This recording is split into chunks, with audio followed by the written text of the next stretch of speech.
Welcome to Underpinned with Dr. Tim Myers and Russ Harris. Join us as we open God's Word and dive in for a better understanding of the Scriptures and how they should be applied to everyday living. Happy New Year! Good to have everybody back on Underpinned with us today. We've spent the last 4 episodes or so looking at the Christmas story. We started with the prophecy. The ladies talked about Mary and some of the other characters, and then we talked about the shepherds Right. and Joseph. And then all of us got together last week and we talked about the birth of Jesus and why it's so important. Who is Jesus and Right. why?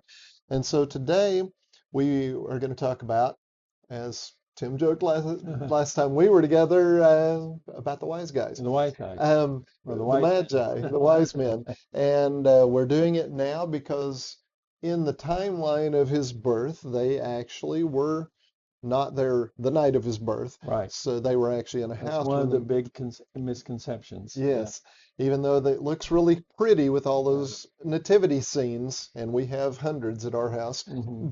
and we like those, like the wise guys in there, but it's not real. They came after, so we thought it appropriate to have a lesson about the Magi and Right. about their background Hmm. after the birth. So Tim's going to lead us through some things about the Magi today. Yeah. We're going to, of course, look at Matthew 2, passage 1 through uh, 12, Okay. and that's the story of the Magi. And so I'm going to mention some things that maybe you might not have heard before. I'm going to kind of weave the story about who the Magi were as we go through the passage Oh, itself. yeah. I thought about maybe doing it another way, but I think this will work pretty Hmm. good. So anyway, in verse 1, it says, After Jesus was born in Bethlehem of Judea, during the time of King Herod, Magi, at least this way it's translated in the NIV, Hmm. in a lot of other translations, it's wise men, Yes. but really the correct translation would be Magi. From the east, okay, came to Jerusalem and asked, Where is the one who has been born King of the Jews? We saw his star in the east and have come to worship him. So that's the first thing to indicate who were the Magi. What does that mean?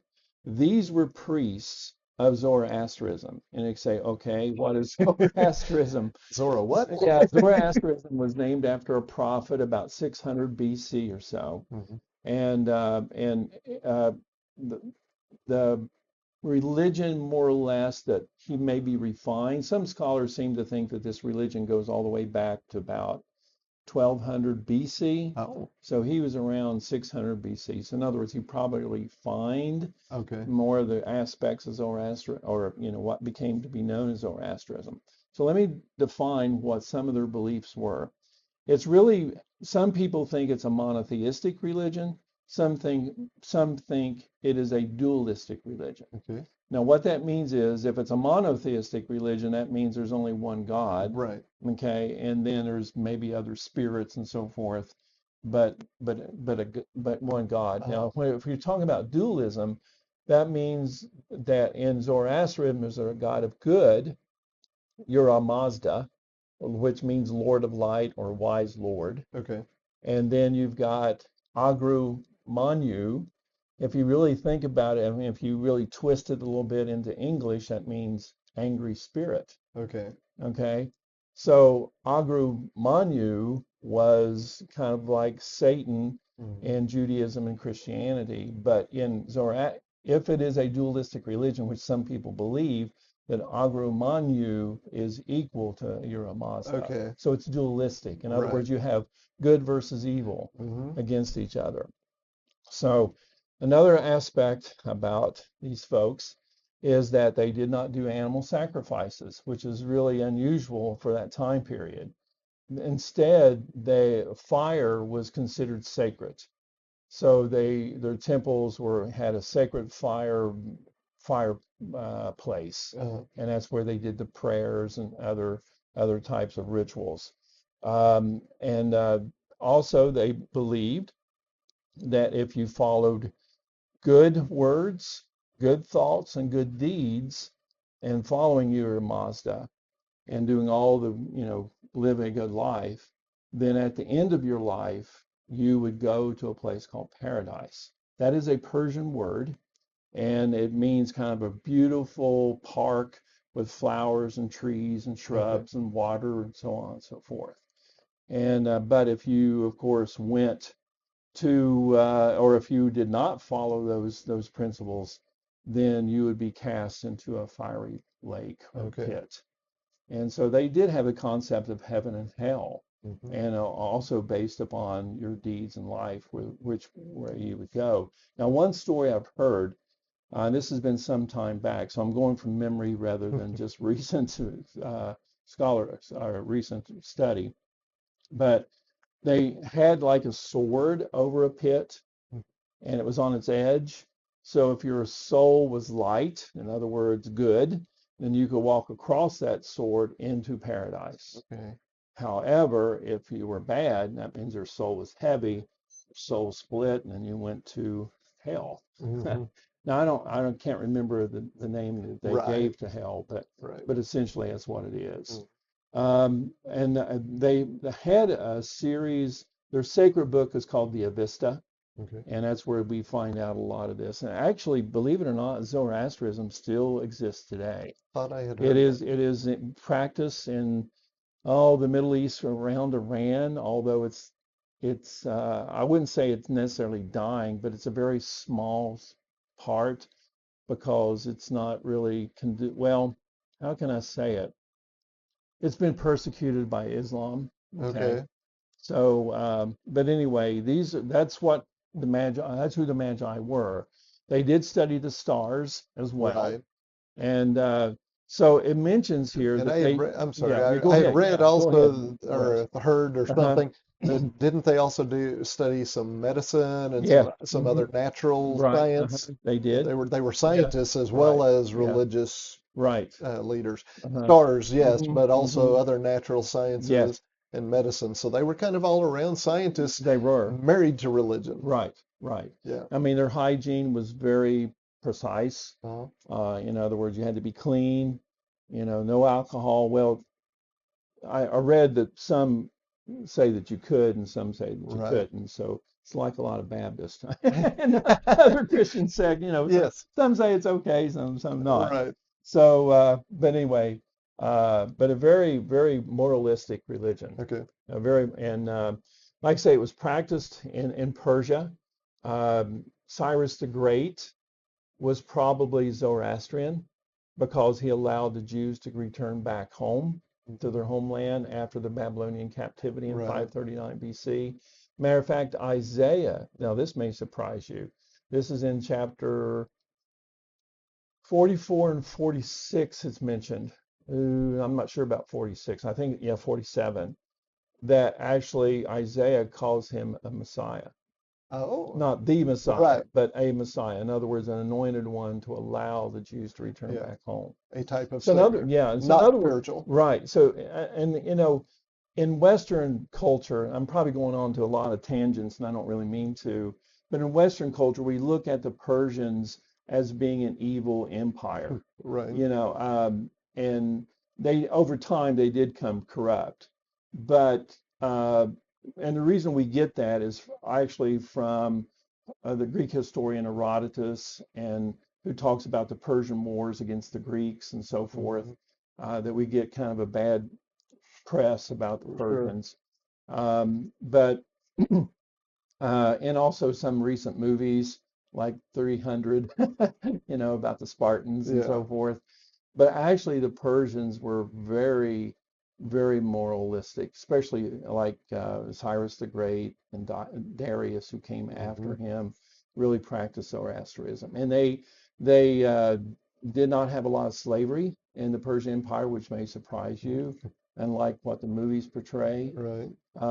They actually paid their workers. And like I say, they allowed the Jews to go back home and they had the freedom. I mean, in other words, other peoples did not have to worship Zoroastrianism. Right. They had the freedom to worship their own gods and Yeah. so forth. So, it's very admirable, Hmm. what they did. So, although I have a tendency really like the Greeks and democracy Sure. and all those Western Of ideas course, of yeah. culture, but the Persians were not evil as we Right. think they were. So anyway, an interesting part about this, as Zoroastrianism evolved, that they also had another idea, is that your Mazda would have a son, and that son would be Mithras. Okay. And Mithras was helped create the world. He did that by killing a huge bull, the bull of heaven, slit its throat, and all the, and then from that blood came all of the, Uh, the life and so forth. okay.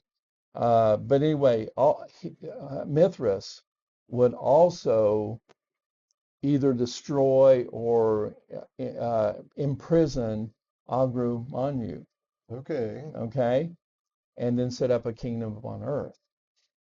So anyway, that's what these guys were trying to find, Mithras. Yeah. And Not according to their so, studies anyway, that right. they thought that king would be from Judea or from the Jews. Right. So they were not And looking for the yeah, Israelite right, Messiah, the Jewish right, Messiah. yeah, They were looking for Mithras, Mithras. their Messiah, and Hmm. their prophecies and writings had Right. led to it as well. And probably they had run across the Yes. Isaiah Oh, I'm sure they and did. other, Yeah. because I'm sure they gathered Hmm. wherever they could. Right. Um, but that is interesting that Yeah. there was such a parallel It, between Mithras it and the is. role of Jesus, Right. even though obviously there was nothing spiritual about Right. Mithras. Right. It was still in the But yet, description. yes. And the other thing, I'm going off on a tangent again, but because of this very virile masculine type of religion, Mithras, Sure. that part of it, is that it was very popular with the Roman army. Okay. The Roman army had all Wow. kinds of shrines to Mithras all over the empire. Uh, The interesting thing about their worship is that when you read some of their prayers, oh man, it sounds like the Psalms of the Old really? Testament. I mean, they're really pretty. Uh-huh. And also they had a sacred meal together, Hmm. kind of like our communion, Yeah. and they were baptized. To if you were devoted to Mithras. Now the way it's different than our baptism, because you would be put in a pit and a bull would be put over it, and they slit the bull's Uh, throat, and the blood would pour over Symbolic of you, the bull of of heaven the bull of heaven, that Mithras that you used, have or that eternal life as a result of, gotcha. yeah, this.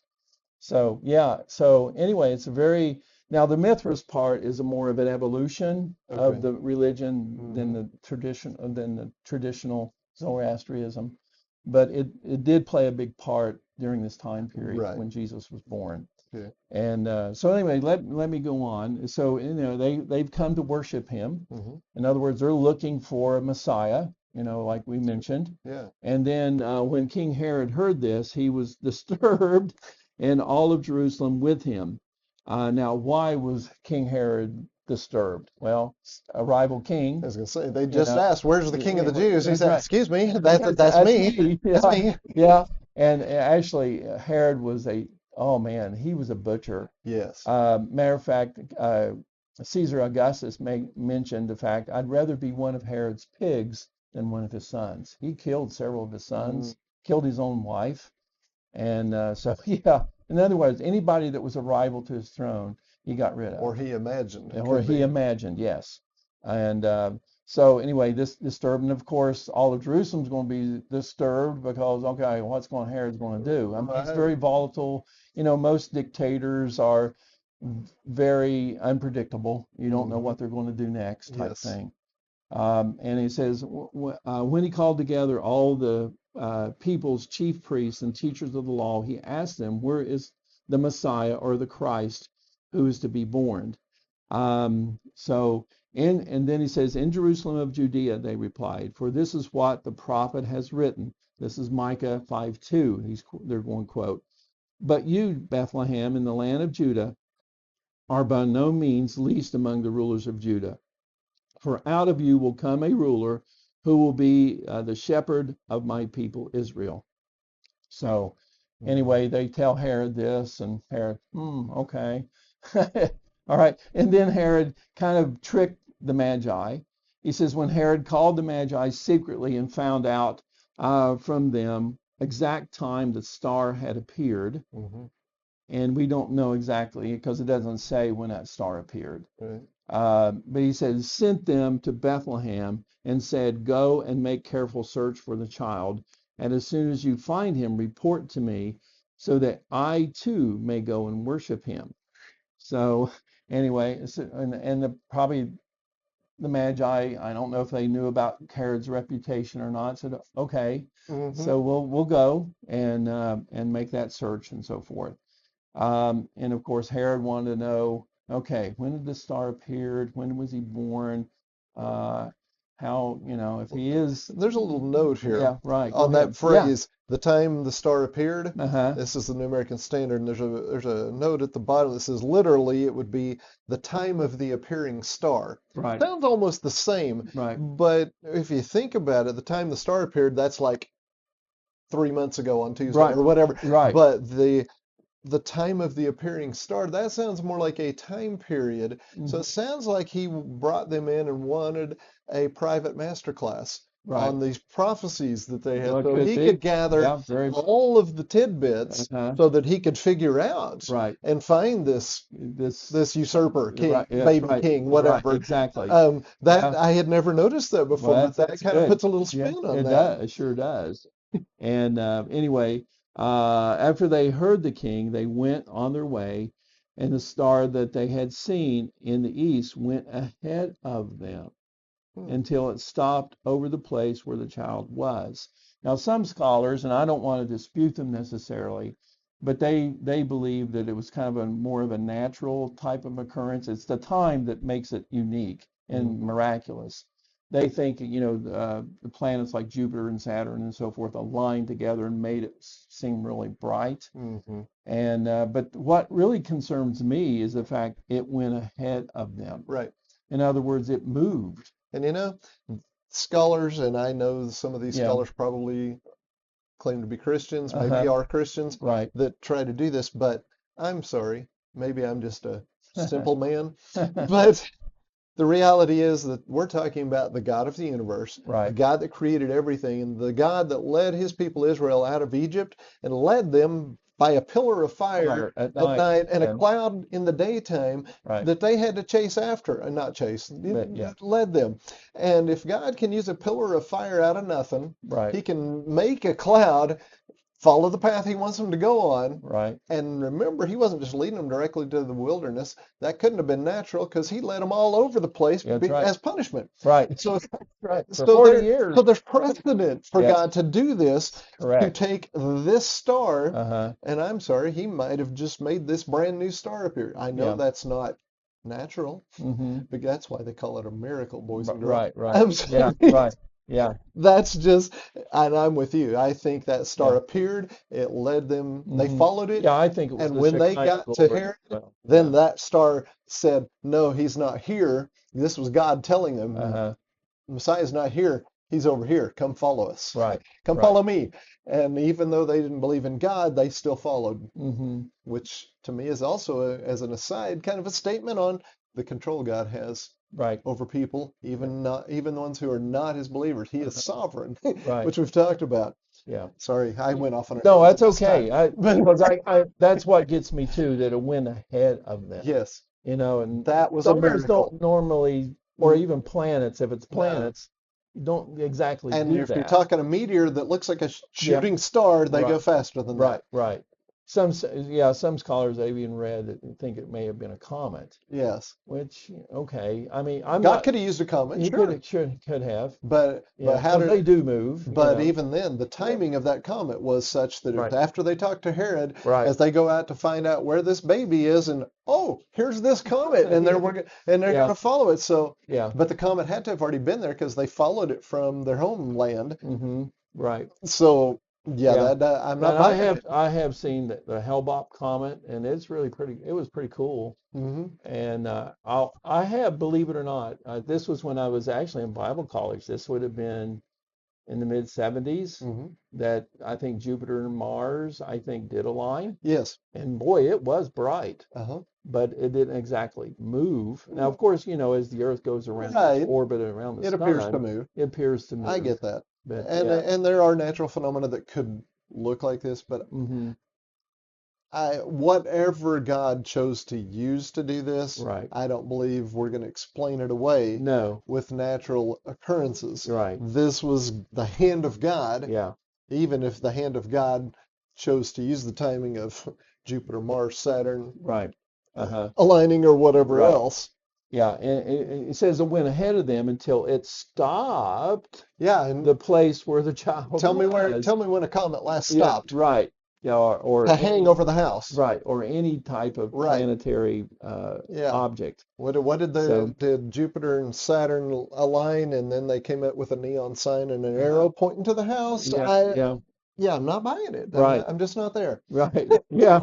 So when they saw the star, they were overjoyed, which is really pretty cool. Yes. And this is where, on coming to the house. Hmm. Now that term in Greek is oikos. Okay. It means a house. In other words, it's not a cave, it's not a stable. Right. So in other words, Mary and Joseph were actually living out, they had gotten some apartment or something, Right. once the baby was born. And we Mhm. don't know how long they stayed in Bethlehem. Right. It could have been just a few days, it could have been months. We don't know. And I've Yeah. heard, and I don't know even where I heard it, but I've heard several times through the years that there are people that believe it was like two, that Jesus was Hmm. 2 years old. Right, because Herod kills every baby. Yeah, Yeah, I assume later it's on. because of that Right. that they settled on the two, because I don't read anything that actually points to an age No, no, it at doesn't. all. Yeah. So we don't know how long they lived there, Mhm. or even how old Jesus was at this point. Yeah. So when we, like you said, Russ, the nativity scenes, even though we love them, they're not right. That's They're right. not accurate. That's right. And so the wise men, or the Magi came later. Now here's another thing. It says, anyway, they saw the child, well, let me back up. And coming to the house, they saw the child with his mother Mary, and they bowed down and worshiped him. So, in other words, that's very appropriate because that's what they were looking for, and they found the child, and Hmm. and God led them to worship the true Messiah. And the other thing, let me make a comment here. Now, Matthew is, the gospel that he wrote is mainly written for the Jews. Right. He was trying to He convince convinced the the Jews that Jews he that is the he Messiah. was Messiah. But this story is indicating to the Jewish people, why can't you see that he's the Messiah when Gentiles can? Hmm. And Yeah, I'm glad yeah, you said that, because I yeah, was going to say it yeah, kind of from the other hmm, side. This yeah, shows that, um, as Paul emphasizes, that it's for the Jews and the Gentiles, the right, salvation, that Jesus is already using this. God is already using even the birth of Jesus to right, show that he's giving these Gentiles, this separate nation, separate right, religion, the opportunity to see, hey, this is the true Messiah. right, He's here. I yeah, led you. And just like now, the Holy Spirit leads us uh-huh, to him right, and right, brings us to him, uh-huh, and stirs us up and gives yes, us that opportunity to accept him. And hmm, that's, I mean, I've not heard it brought out too much that way, but that's exactly what was right, happening. yeah, He gave these magi the opportunity right, to see the true Messiah right, yeah. and to And they could see understand. it when the Jewish people could not. The Jewish Right. leaders, they weren't looking when No. they saw the star. Yeah. They didn't pay any attention. They didn't want So to. yeah. So then it says here, then they opened their treasures and presented him with gifts of gold and of incense and myrrh. Reason why we think that there's three wise men, and we usually refer to them, we three kings of Yeah. Orient Oh, Art, yeah. which actually is one of my favorite I carols, love the hymn. actually. Yes. But they call them kings, but they weren't kings, they were priests. Right. And we don't know how many came, but we usually refer to as three because of the gifts that were given: Yes. gold, incense, and myrrh. But Yeah. You know, They were not traveling as three from a distant country right, to come right, and find the Messiah. There was a group of right. some size. Some size. Now, gold, of course, is a not only very precious and very costly and valuable, but it's also a sign of royalty Uh-huh. as well. The incense, of course, is to deal with well, it's a kind of a perfume. Hmm. It but mainly when it was used back then is to cut down the smell of sacrifices. Right. And of course, Jesus would be the ultimate And sacrifice for and did they sin. use that also in the tombs? Yes. The Jews when they Well, had actually, buried. the myrrh Okay, was myrrh. that's Yeah, I knew it was one yeah, of them. yeah. Myrrh was used as a perfume, but also to help embalm. And Okay. of course, Jesus was crucified and put in the tomb, Right. and that was that. And so it's really kind of interesting. It's kind of prophetic what they Yeah. were giving him as gifts. Yeah. But of course, As if they knew. right, yeah, But exactly as they said, they knew, and they may not have really, but still God knew, right. and God knew the symbolism behind these gifts. Yes. But in a practical sense, gold, incense, and myrrh would have been very helpful to Mary and Joseph Sure. because they were poor, Yeah. and that would have really helped them, for a lot many months, if Right. not years. Hmm. So anyway, it was very helpful Yeah. to them in a practical way. Yeah. But anyway, in verse 12, he says, having been warned in a dream not to go back to Herod, for obvious reasons, they returned to their country by another route. And as far as country goes, they probably maybe came from Babylon. That was kind of the center, you might say, of science and, Hmm.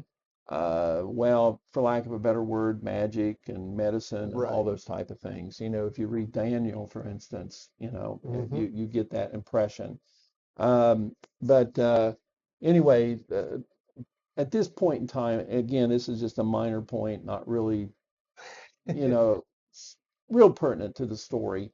But at this time in history, the Persians, now these were probably Persian, but actually the Middle East was actually controlled by a group related to the Persians, but they were called Parthians, Okay. and they were a kind of a I want to use the right word, a scourge to the Romans. They beat the Romans several times, Yeah. and so they were constantly at each other's throats during this time period. Yeah. But in Rome could never have a permanent conquest of that area Right. because of the Parthians. Wow. They were good warriors. Must have been Yeah. because the So Romans were no, that's right. too. That's right. Well, their whole way of fighting was very different from the Romans, which I Uh, won't get into, yeah. but because that gets more into actual just world history and but That would be interesting, but but yeah, we yeah, probably don't have that's time right, for that's that right. today. You probably don't want to hear that. So, Oh, I would but love to, but yeah, but probably anyway, don't have time for that yeah, but today. anyway, this is probably where they came from. Right. So, Okay. but anyway, that's what we know about the Magi.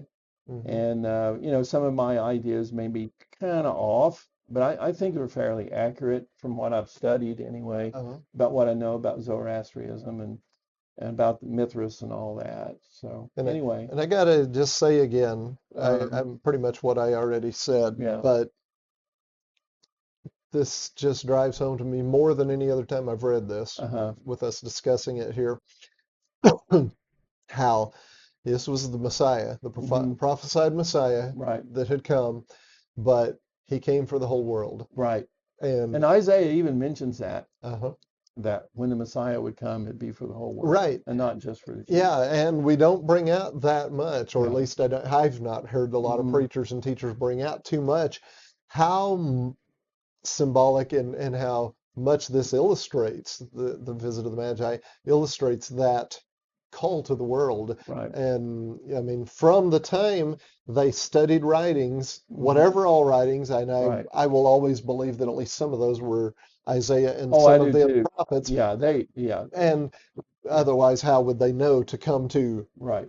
Bethlehem, Hmm. Jerusalem? Right. And they knew when Herod asked them, where's this baby going to be born? In Bethlehem, they said. So Yeah. they knew the prophecy. Right. So the word of God went out to another country. Right. These people studied it, not being believers in God, but they Hmm. still followed it.